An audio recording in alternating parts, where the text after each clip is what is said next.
Newsflash, the Instagram algorithm has changed again and you need to get on board with its updates if you want to stay current on the platform and grow a following of raving fans. In this video, I am going to give you the inside scoop on how the new algorithm works and what you need to do to take advantage of the changes in 2021.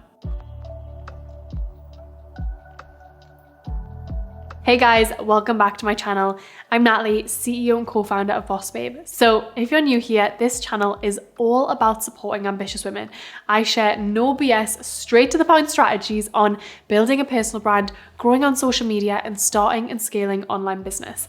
If you're into that, I would love for you to subscribe to the channel and join our growing community. So today we are going to get a little nerdy and talk about the Instagram algorithm. Now, it is no secret that Instagram has changed and it's always changing. Back in the day, it was just this photo sharing app, but you can now share photos, IGTVs, reels, stories, and even an online store. It has very quickly become a fully fledged media platform, and the Instagram algorithm has changed over and over with every single update. What does that mean? Well, if you want to grow your account, it isn't as simple as posting a photo, sitting back, hoping and praying that you'll get a bunch of likes and followers overnight. Because believe it or not, Instagram likes are not as important as they used to be. Now that Instagram has caught on to all the fake likes and follower bots and engagement things that people use, and not to mention now that Instagram is even starting to experiment with moving the number of likes altogether, it really dramatically changes how it ranks your account compared to that of other creators. With that in mind, I'm going to share with you the factors that the algorithm does take into consideration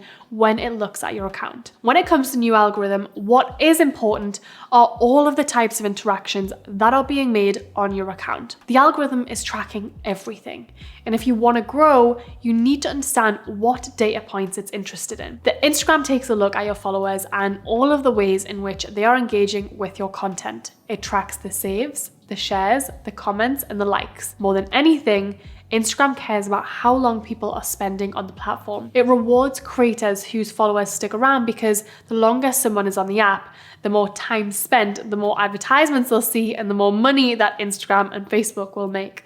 Makes sense, right? If you encourage your followers to interact with your posts in a big way, in a way that's going to keep them on the app and see the value in the app for longer, then the algorithm will reward you by putting your posts in front of more and more people. Saves and shares are seeming to be some of the most important interactions that Instagram is tracking right now, which is really interesting. So let's first talk about saves. If somebody saves your post, they're storing it within their own Instagram account to come back to later as a reference. It really landed for them. This shows the algorithm that you actually have quality content because people aren't just quickly consuming it as they scroll, they are taking the time to bank it to return to it. AKA your content is keeping people on the app and is signifying I am a quality content creator. So with this in mind, I want you to think about the kind of content you would create that people would want to save and come back to. For example, if you have a fitness account, instead of just posting selfies all the time, you could make workout carousels and prompt your followers to save the workout in the caption. That way, they could return to the post when they hit the gym. There are so many clever ways to do this, and I say it all the time,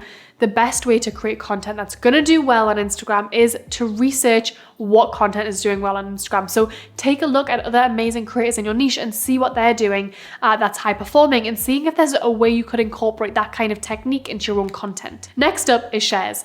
Similar to saved posts, when someone is sharing your post, it tells Instagram there's something unique about the content. The more people that share it, the more people stay on the platform, and this incentivizes Instagram to promote your posts.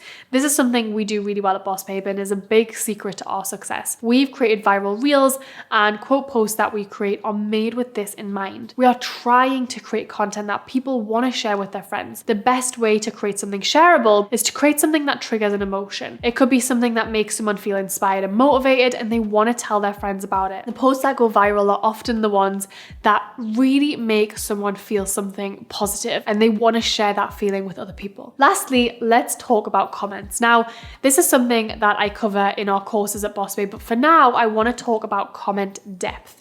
As I said, Instagram goal is to keep people on the platform, and they realize that a big way to do this is to create community. They realize that this often happens through true organic engagement.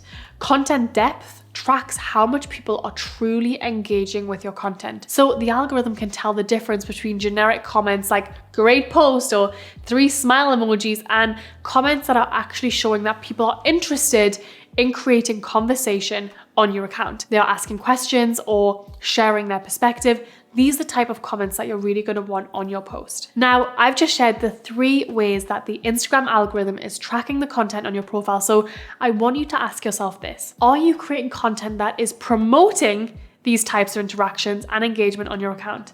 If the answer is no, then that's totally okay. It just means that you get to pivot and have some work to do. When it comes down to it, social media is always going to change and you need to adapt with it and get fluid and get flexible. What used to work a few years ago is not necessarily going to work now or in the future, and you really need to be willing to up your content game. And listen, this is something we are consistently working on at BOSSBABE. In fact, it's actually one of the main reasons that I started this YouTube channel. If you are someone that finds content creation completely anxiety inducing and overwhelming, you might want to check out the content masterclass, which I've linked for you below. Within that, I go in detail not only on what kind of content you should be creating, but how to actually create it, because I know that's what trips up so many of you. Listen, I get it. The tech can be the most overwhelming and scary part, which is exactly why I created this.